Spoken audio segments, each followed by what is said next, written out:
Share right away. I think you can share.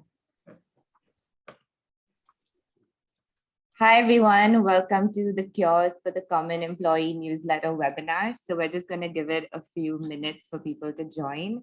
But in the meantime, feel free to share where you're joining from in the chat box, because we know everyone's joining from all kinds of time zones all over the world. You can see people joining in. New York, Scotland, lots of New York. Yeah, a lot of East Coast. Yeah. I guess What's the up, timing is DC? best for East Coast. Vancouver, I was just there. What a great city. Sennett. Yes, I loved it. My first time, I really loved it. I'm gonna be back. Denver's a great place too. Not that I don't love New York.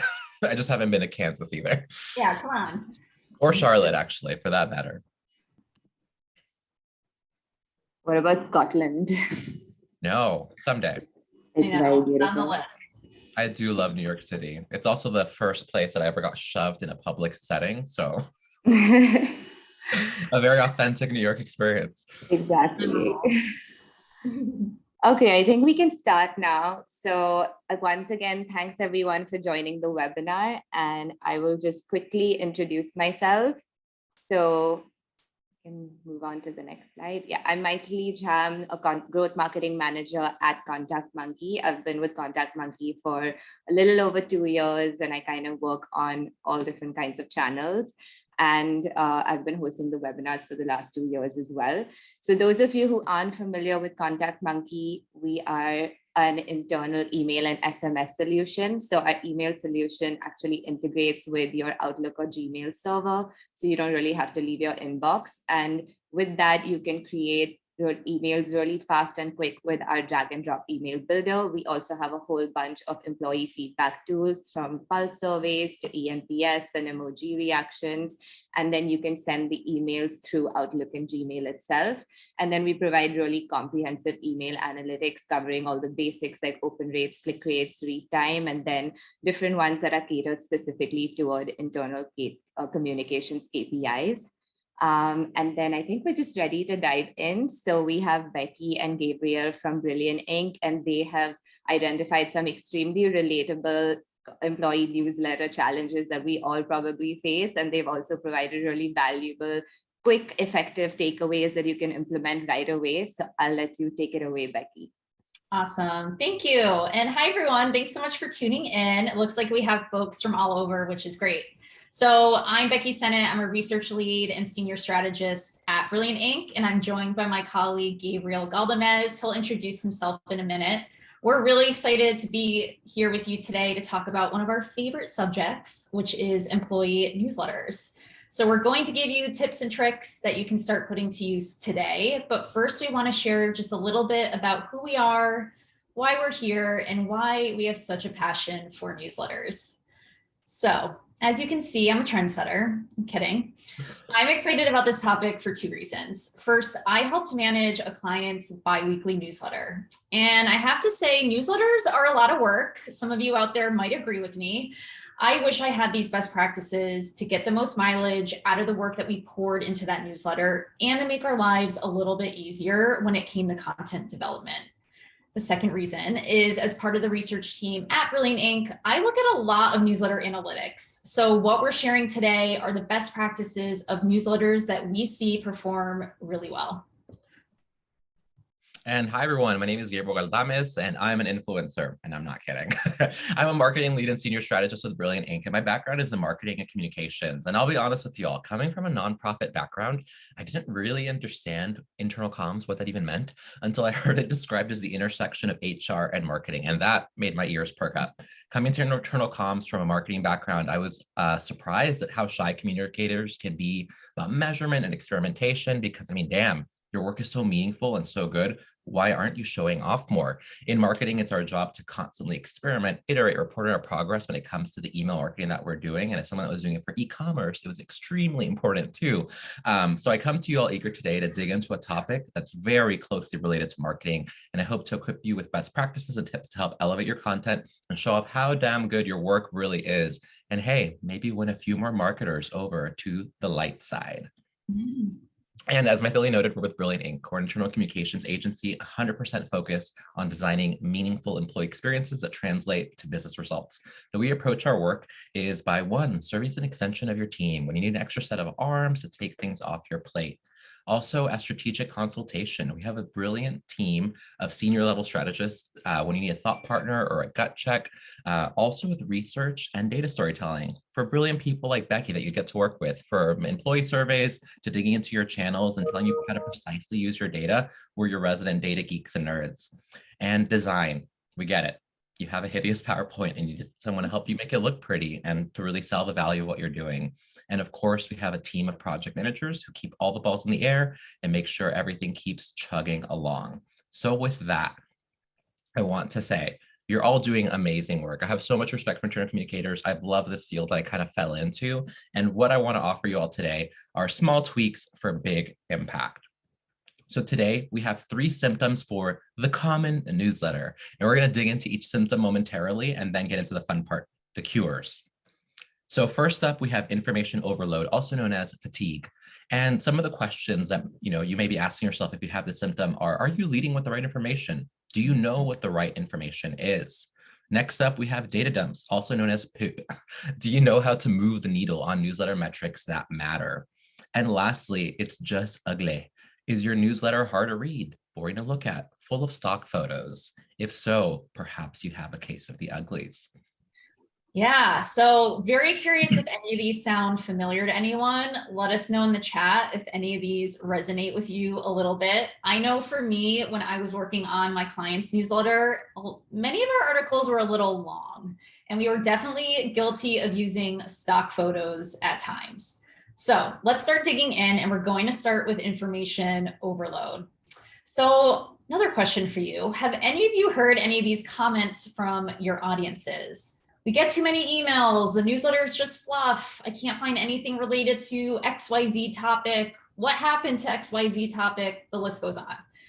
All right, so let's imagine Marcus. He's an employee at your company and he's working away. He's in the zone, and then ding, an email notification pops up.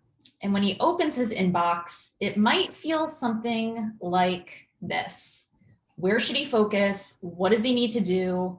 Was that email or newsletter really necessary?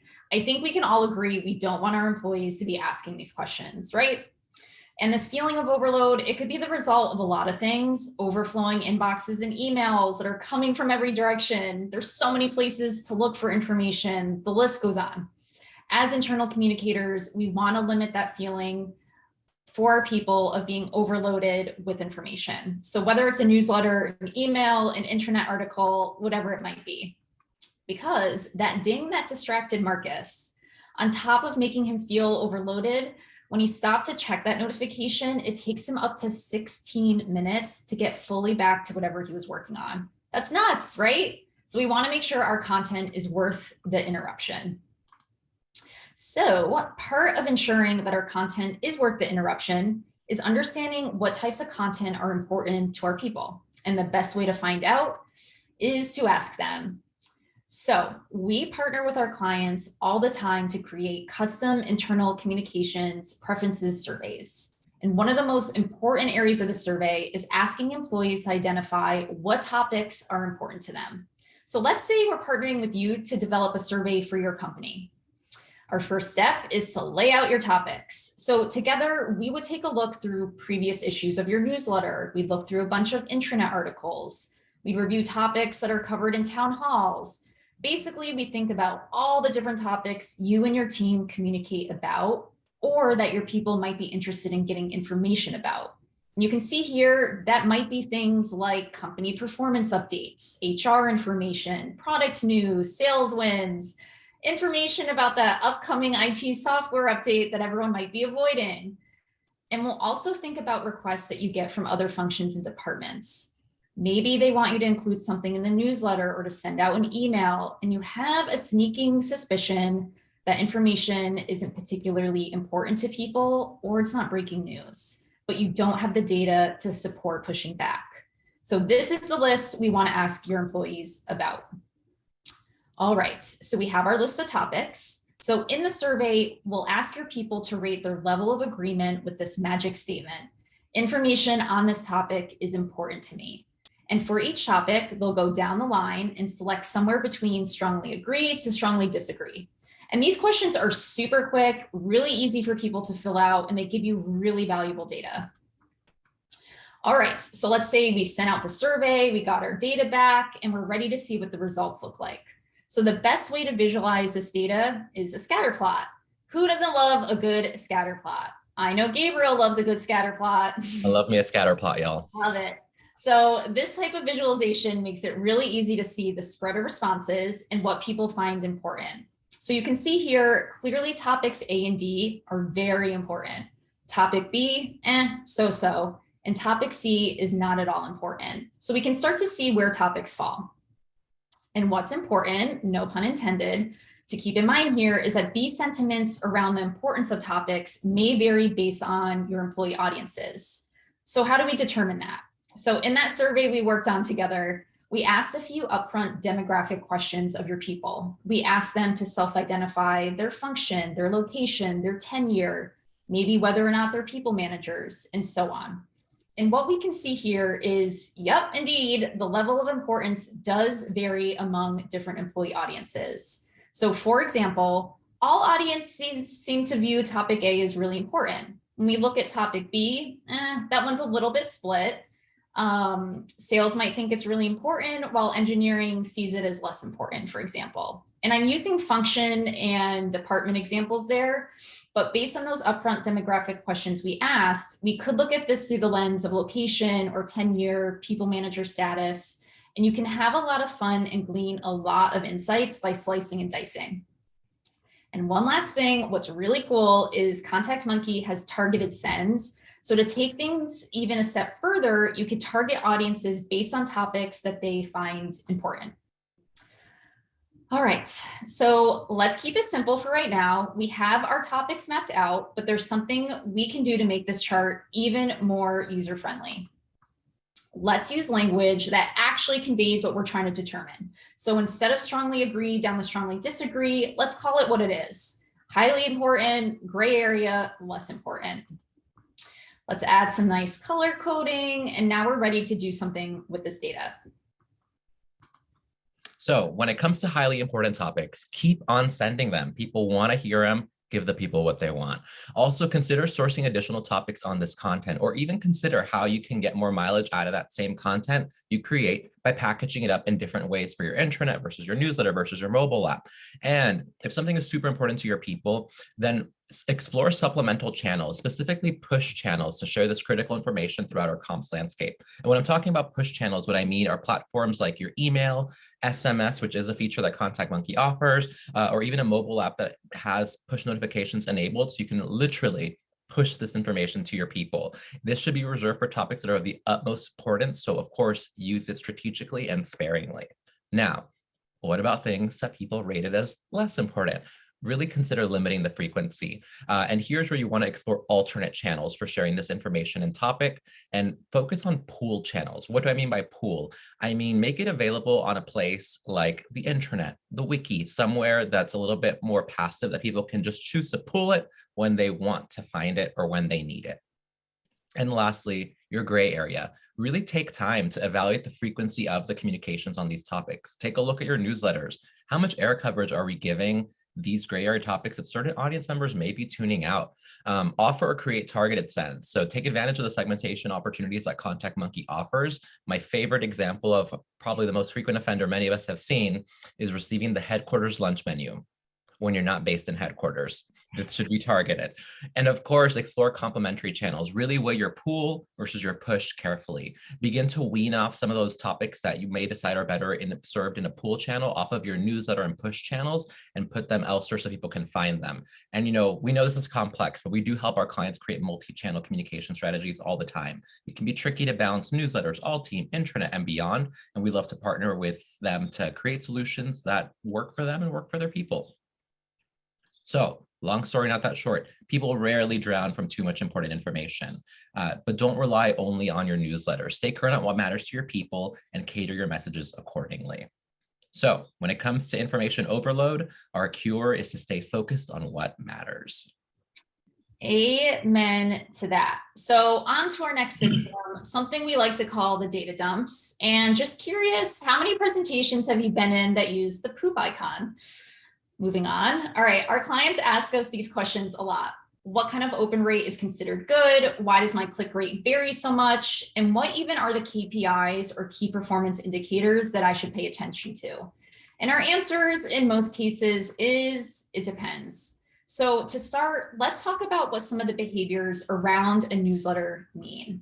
So we have a couple different lenses we'd like to look at email opens and clicks through. So starting with email opens. Let's say I'm an employee at your company and I've opened your email today. So what does that mean? I'm super interested in what you sent, I'm familiar with it, or maybe you just caught me at the right time. Now let's say I opened your last several emails. That means something a little different. It means I rely on this email. I trust the information in here. It might help me do my job, and maybe it's information I can pass along to my clients or my team. A real life example for me is something called the Switchboard newsletter. So a person named Julia Levy interviews people who work in internal comms. She asks really good interview questions. It has super useful insights and gems. I love it. So whenever that newsletter hits my inbox, you better believe I'm opening it. Does anyone out there have a newsletter like that they turn to again and again? Throw it in the chat. All right, so that's email opens. I see the inkwell, shout out. That's email opens. Clicks are a different story. So your click rate is the percentage of people who click on specific links in your email or newsletter out of the people who received it. So if I'm clicking through your newsletter, there's two different things I might be doing. I'm taking an action that you want me to take. I'm doing what you want me to do, which might be something like taking a survey, signing up for open enrollment, registering for a webinar, etc. Or I'm clicking through because I want to know more about what you shared. You gave me a teaser about an employee profile and I need to know the advice that changed Sally Smith's career. Maybe you shared a few stats from the company's annual report and I want to spend some time digging into it. The net is there's a good and interesting story or information there and I want to click through and learn more about it. All right, so what about read time? Or the average time someone spends reading your email or newsletter, to be the formal definition. So what's cool is ContactMonkey shows your read time in a few different ways. How many people read your email, skimmed it, and glanced at it.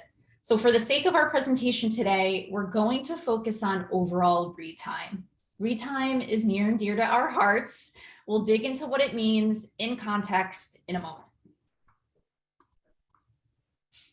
So what we recommend is really prioritizing your newsletter design with your end goal in mind, based on the metrics that you're trying to drive.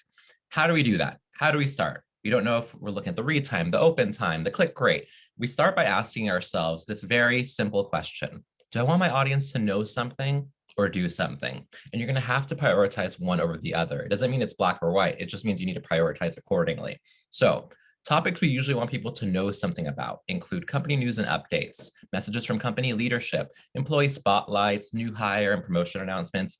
These are all topics that are generally one-way communication. They don't require a response or an immediate action from broad employee audiences. Now, what about do something content? Topics we usually need people to do something with can be surveys, benefits and open enrollment, compliance and safety, that IT software update that everyone is still avoiding, event registration signups or RSVPs. These are all topics that are generally time sensitive, so they require some sort of action or response from your employees.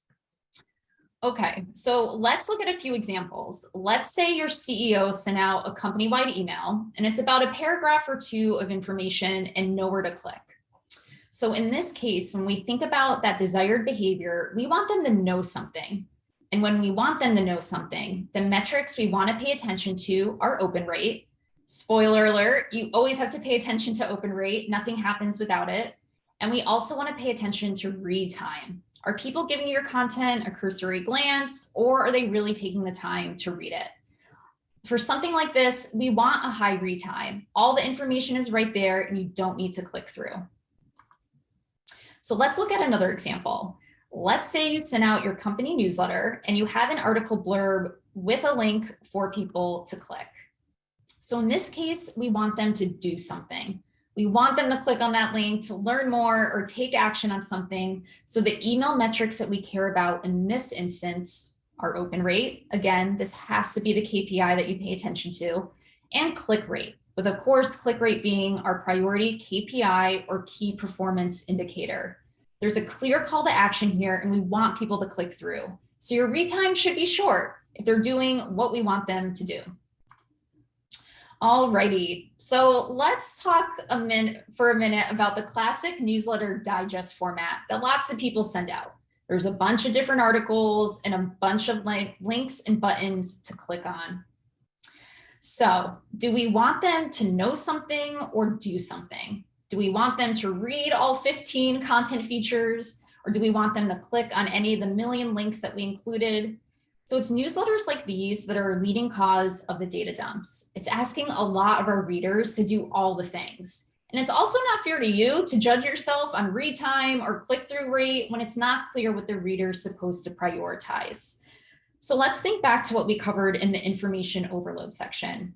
We have a big opportunity to reprioritize the information we're sending out to make sure it's focused on what's super important to our people. And we have an opportunity to rethink how the information is presented within the newsletter to help improve performance. And we'll talk more about that in a minute. All right, so when it comes to curing the data dumps, my friends, we're going to clear up the confusion by deciding if we want our reader to know something or do something and optimize accordingly. And that will give you the power to be able to see what you're trying to drive and what you're trying to do and how you're measuring against yourself. Now, last but not least, let's move on to a fun or maybe not so fun symptom, the uglies. Now, of course, ContactMonkey has a beautiful and easy to use email builder and has drag and drop capabilities, really pretty templates that you can choose from. I'm not referring to that. I'm referring to the ball that's in our court, my friends. This applies to both the visual and written aspects of your newsletter. So let's take a step back and first think about the journey that we would ideally want our readers to go on for our newsletters. They'd open it, they'd read it, and finally click through to wherever we're trying to direct them. There are opportunities at each of these moments in the email journey to cure the uglies, whether it's a text or the visuals.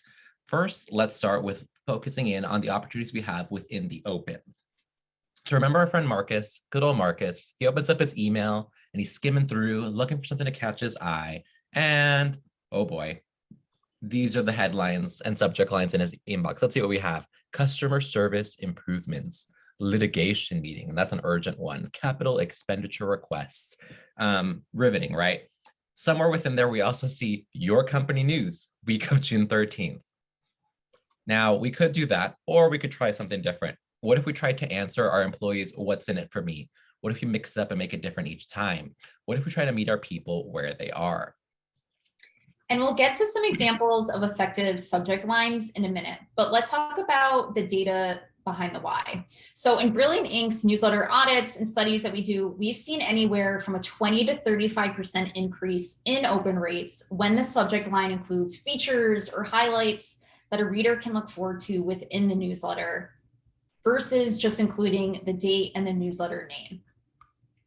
Now, when it comes to read, hopefully they open it and they're actually going to read the email. So there's lots of opportunities to spruce things up throughout the reading experience. We're going to focus on 3 little areas that have big impact. First, your little article headlines for a digest email like this, also optimizing your article preview text, and then the visuals. So here are some examples of some real headlines that we've seen. Names removed from the people to protect the not so innocent. August 22, all hands recap. Q3 earnings are now live. New privacy policy, please read. For the sake of this exercise, we're going to focus on Q3 earnings. Now, this is something that's very relevant with Q2. That's where we are in the world. Yes, coming to a close. So what if we try to use stats? What if we were more descriptive? Be intriguing, but not cryptic. What if we also took advantage to try to include some personality? Each of our organizations has a unique personality. Your newsletter should reflect it. So we're going to focus on Q3 earnings, as I said. And how about this? 12 stats to sum up Q3 earnings. Q3 earnings in 3 minutes or less. These two regions crushed it in Q3. This is sort of a spectrum. The very first one is very BuzzFeedy, listicle. People love that. They know exactly what they're in for. I personally love the middle one the most, just knowing, okay, this is going to take 3 minutes of my time. I have 3 minutes for that. And then, of course, if your organization is a little bit more competitive or a little bit, more fun in that way with competition, hey, why not throw something in like this? These two regions crushed it in Q3.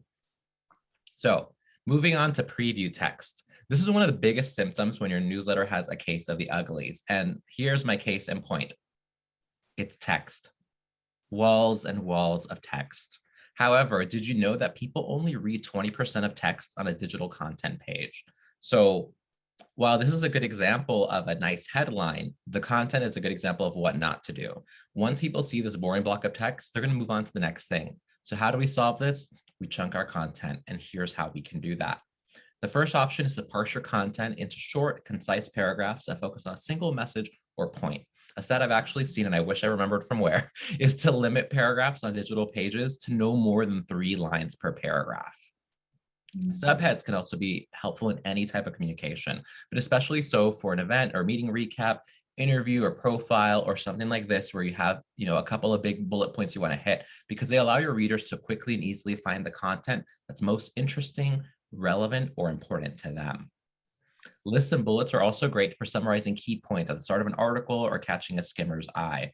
And of course, we could take that a step further. And here's a nice option that combines what we've seen into short and condensed bullets. Now, moving into visuals. Much like with content, your visuals should be intriguing, but not cryptic, and should reinforce your message. Let's dig into some examples of some of our favorite offenses that we've all committed before.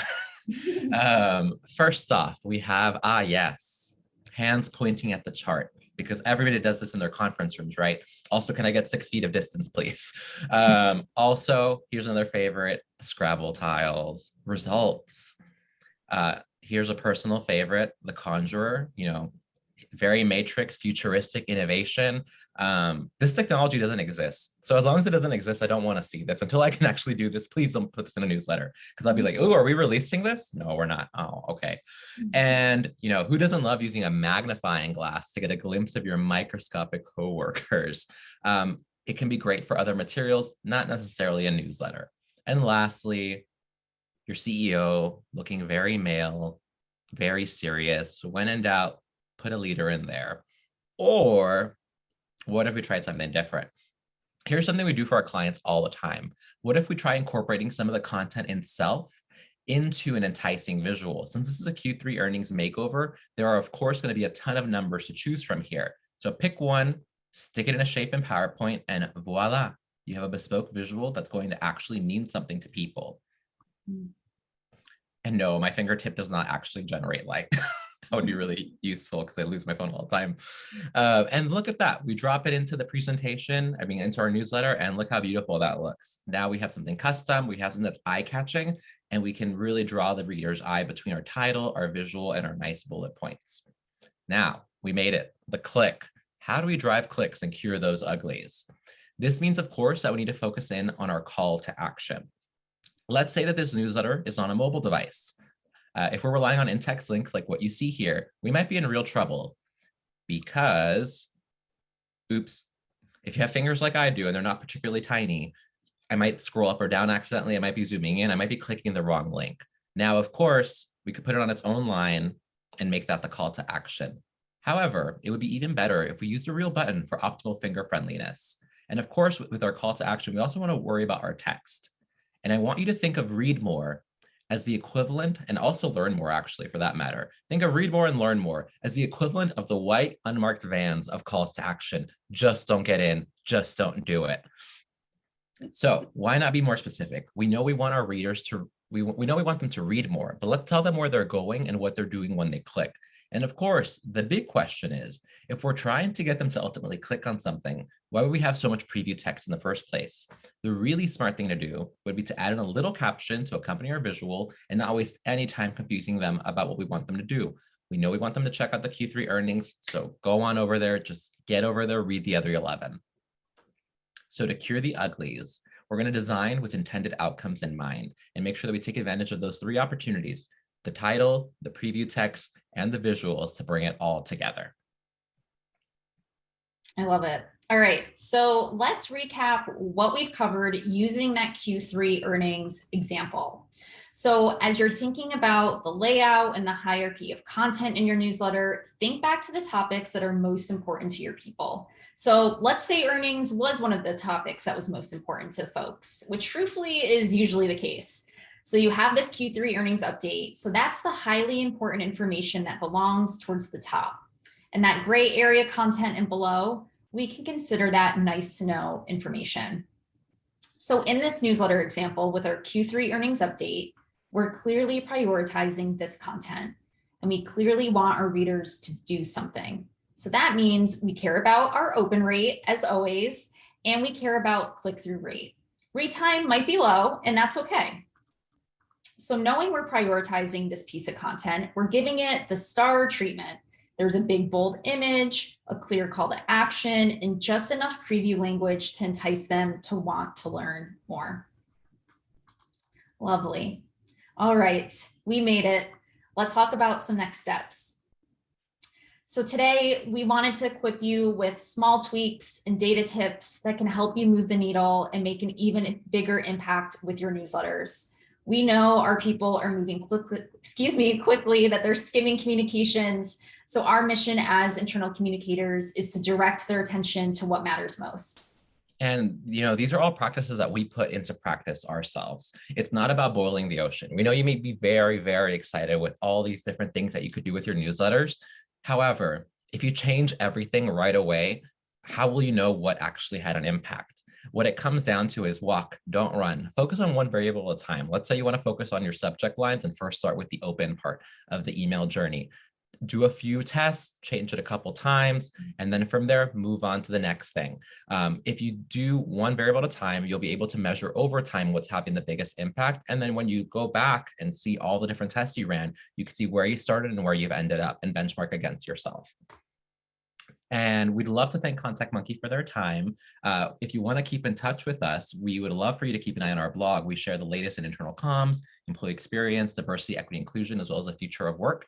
And of course, our favorite monthly newsletter, the Inkwell, my personal favorite, not because I curate it or anything, is the Inkwell. It's monthly. It's just once a month. That's it. We promise. But it's our favorite thought leadership from the industry and our team. And it packages it up all beautifully for you so that you can quickly get the latest and greatest in the industry.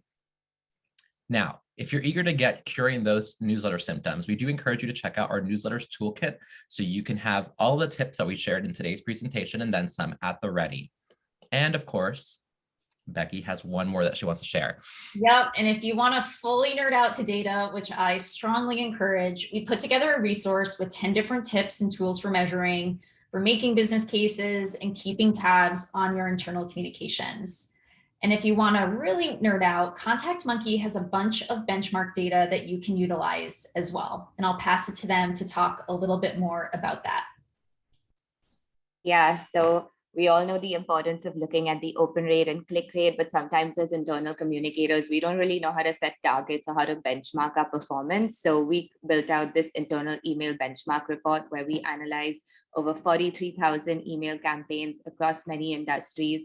So in this, you can find internal communications benchmarks for different email metrics. And we've also done it across 18 different industries. And it also includes a lot of tips and best practices to kind of add on to what we learned today. And if any of you are curious On the next slide is our drag and drop email builder. So this makes it very easy for you to tackle a lot of the challenges we discussed today. It has a fully responsive design for email and mobile. You can add in custom branding. You have access to a template library. So on the next slide is a link to the free trial of our email builder. So you get a 14-day free trial just to test it out. And if you want to take it one step further, on the next slide is the link to our internal comms demo. So with this demo, you get access to the email builder, and you can also start sending emails through Outlook and Gmail with ContactMonkey. We will include these slides in the follow-up email along with the recording, so you have access to all of these resources. And I think that ends. Yeah, okay, all right, so that's it for the slides. Sorry, I don't have access to them, but now we have some time for Q&A, so feel free to start popping your questions into the Q&A box, but I see we have some already. The first one is updating a newsletter involves some level of change management and may require difficult conversations with internal stakeholders who may feel that the current layout is fine or unhappy with their content being removed. Any tips for navigating these conversations? Yeah, sure. I can jump in on that first if you want, Gabriel.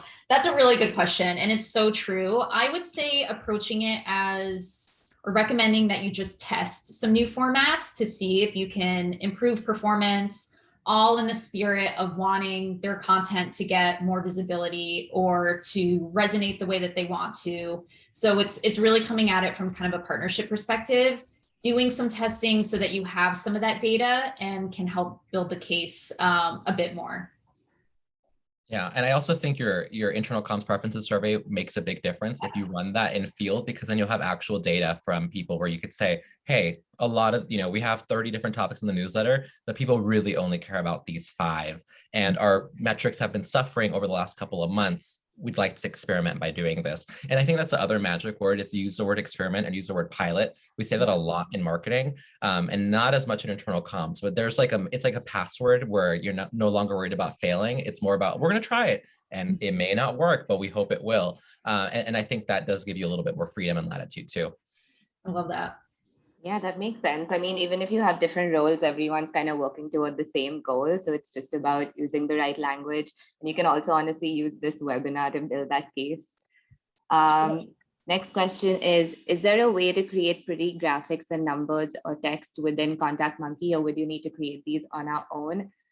So with the email builder, you can use a lot of its features. So we do have different text options where you can play around with size, color. We also have icons, which you could add in to use as stats, but you can also definitely create your own images and add in an image through the multimedia option. So there's many ways in which you can kind of customize a newsletter and add those stats.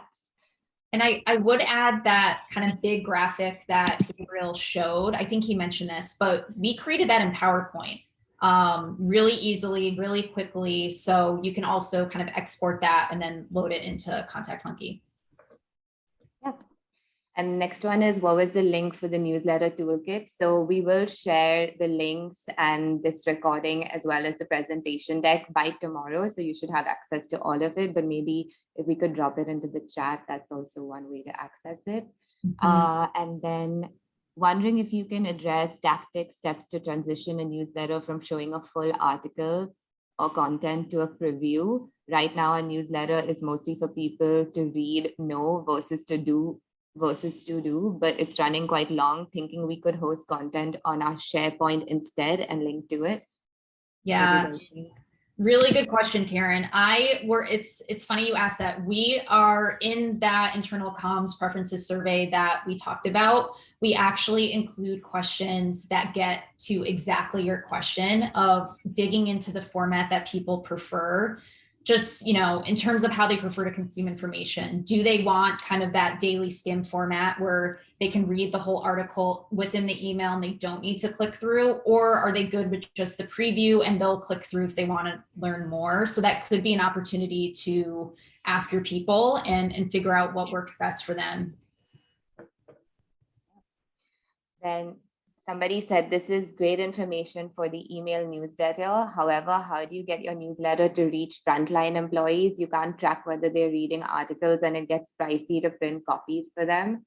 So we do get a lot of these questions even at ContactMonkey, and for some people who have deskless workers who aren't really accessing their email and won't be reading it in a timely manner, we have introduced an SMS solution. So that's a great way to kind of make sure that those who don't have access to email, or if you want to get some communication out that needs to be seen urgently and quickly, you could use SMS from within the same platform. But do you guys have any other comments as well? I would say also tap into managers. I think especially with frontline, managers play such a huge role as a communications channel and cascading important news and information. So making sure that they're passing along pertinent information that's in that newsletter, so that it gets to those folks who don't necessarily, sit at a desk. Another opportunity too that we could really take advantage of nowadays is that QR code readers are built into everything. If you remember maybe 15 years ago, I'm sure my Philly remembers this especially, QR codes were everywhere for marketing, but nobody really had a QR code reader. So if you are trying to drive a do something action, including a QR code, if you're having a printed newsletter, or even doing just branded links. So tools like Rebrandly, Bitly, where you can then go back and see the clicks. It's not super specific, but it does give you a little bit more insight than, well, we printed 50 copies and 40 were taken. So that those little things can make a difference too. It's giving you more than you had. Yeah, for sure. And then do we have template resources for doing A/B testing to test some of these tips on audience segmentation for those of us without a marketing background? So it's more about A/B testing and just, basically probably having an opportunity to test without implementing something full on right away. Do you guys have anything? Yeah, generally speaking with A/B testing, if your company's on the relatively smaller side, it is a little bit harder to make it super scientific. But typically what you'd want is an audience size of at least 5,000. So companies that are that size or larger. Even then, if you're working with a smaller employee group, having 1,000, the big thing is what I shared a little bit briefly earlier, is focus on one variable at a time. So if you're sending the same exact email, but the subject lines are different to 1,000 group employees, and let's say you have 5,000 total, you see which one wins within 24, 48 hours. And then from there, you implement that change into the rest of them. I hope that's helpful. Does ContactMonkey have resources on A/B testing?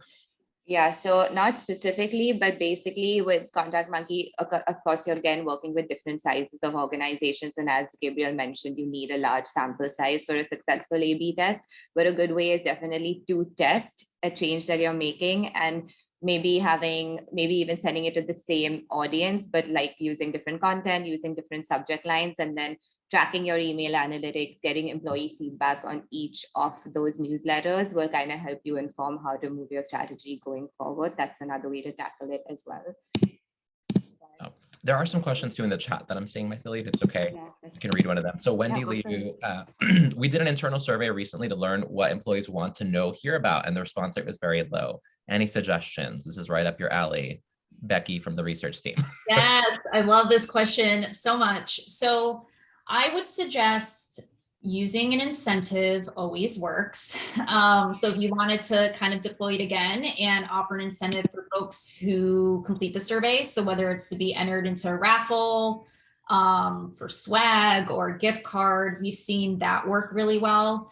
It might also be an opportunity to do maybe some employee focus groups. So hopping on the phone with groups of employees for a little bit and asking them some of the questions live. Just ensuring that you have kind of a representative mix of employees based upon the employee audiences that make up your organization. And one of my personal favorite things to do is if you have an all team meeting coming up, really work with your leadership team. That's where you need strong partnership to get 10, 15 minutes at the end where you announce like, hey, we have a survey, it's going out in field, and guess what? The meeting is ending early, so that you all have 10, 15 minutes to start taking your survey. This of course requires a little bit more planning, a little bit more lead time, but having a captive group that can kind of just do it then and there can make a difference as well. Yeah, that's so good. Yeah, also not sure if that question was open-ended about what employees want to learn more about, but maybe even asking some multiple choice options which kind of help them answer much more easily. That could also be a way to get more responses. 100%. been thinking through all the 25 topics that they hear about. Yeah. Although that will tell you something too, which ones that they actually recall. Yeah. True. And I saw another one too from Caleb Orr. It says, do you have suggestions for font size style for presenting the most amount of information in a limited space without it feeling too micro? I appreciate larger fonts can be easier to read, but our newsletter is getting pretty long. Hoping to find happy medium, tighten the gaps. It's a really good question. I would personally say shorten it, which is not a great answer. Something that can really help though is using, I mean, if you, font size, I usually try to aim for 12 to 13. I think that's sort of like the sweet spot. 11, I know it's very like design trendy to use like smaller fonts because it looks cleaner or minimal, but it can get hard to read. And you also want to think about how broad your employee audiences may be. Some people may struggle to read those smaller font sizes, and yes, they can increase it, but why not just make it easier for them? So I would say using your white space and your visuals can help, besides just the font size, really breaking up and creating those reliefs so that even if you are scrolling for a while, you're not noticing it. Another great tip is to think about the Z format, which basically means, if you have a graphic on the right, add the text to the left. And then the very next content block would have the graphic on the opposite side and then the text on the left, because our eyes are naturally scanning in the Z format. So if you're creating that natural break for the eye, it's going to be a lot more friendly to their eyes. How many times can I say "I" in a sentence? Hashtag eyes. No, I agree. I totally agree with that, Gabriel. And I think like in this case, accessibility wins. I wouldn't go smaller just to make it shorter, knowing folks just might have issues, like Gabriel said, with reading something a bit smaller. I think using some of the tips that Gabriel walked through of breaking up the content, using the bullets, the chunk content could be worth trying. Yeah. And as a marketer, we've also kind of been looking at how do we make our emails more effective, and how shortening it is really, really important. So try to do this exercise, which we've done, which is write out your email, look at it 3-4 times, and just challenge yourself to cut it down at least 30%. And you'll be surprised how much information you're able to retain while still removing a whole bunch of text. Yeah. So definitely try that out. Yeah. It also helps to just look at your favorite newsletters and see what they do, and ask yourself, why do I like this one? Like, what about this? Okay, I like how clean this is. Oh, I like how minimal this is. I love their use of graphics. I love their personality. They have really fun call to actions, and then figure out what you can implement into your own newsletter. Yeah, that's really good. I think like reading newsletters that do a good job of being concise and kind of getting in that headspace and being inspired by that. I love that idea. Yeah. This is a question for you, Maithili, from Janet Laurie. Can you talk a little bit more about the ContactMonkey SMS function? Yeah, so this kind of was developed when we realized that there are a lot of people who have employees who aren't really accessing their email or don't have access to a desk for most of the day. And especially when so many things have been going on around the world, and there's been a very high demand for crisis communications. You really want to make sure you're getting your messages out to employees in a really timely manner. So SMS was kind of developed as a way to complement email. So we do have an SMS feature that's within the same dashboard. So you don't really have to use different solutions or use different platforms for email and SMS. It makes it pretty easy because similar to using ContactMonkey's email builder, you can just upload your employee list, a CSV list, so that you can build out your email on the dashboard, build out your SMS or email on a dashboard, upload that list, have it sent, and then you will get basic analytics around how many people saw your email. It'll also help you identify what is the best time to reach your employee on SMS as well. So I'll be happy to share a link to our SMS solution as well in the follow-up email if you're interested to learn more.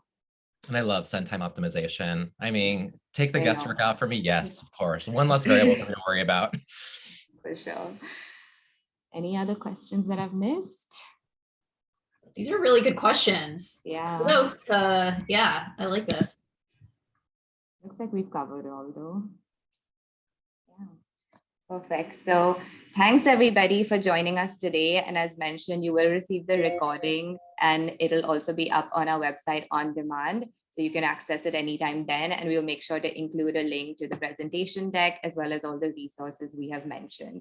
So, and thanks so much, Gabriel and Becky. This was awesome content. I know we all had a lot to take away from it, including me.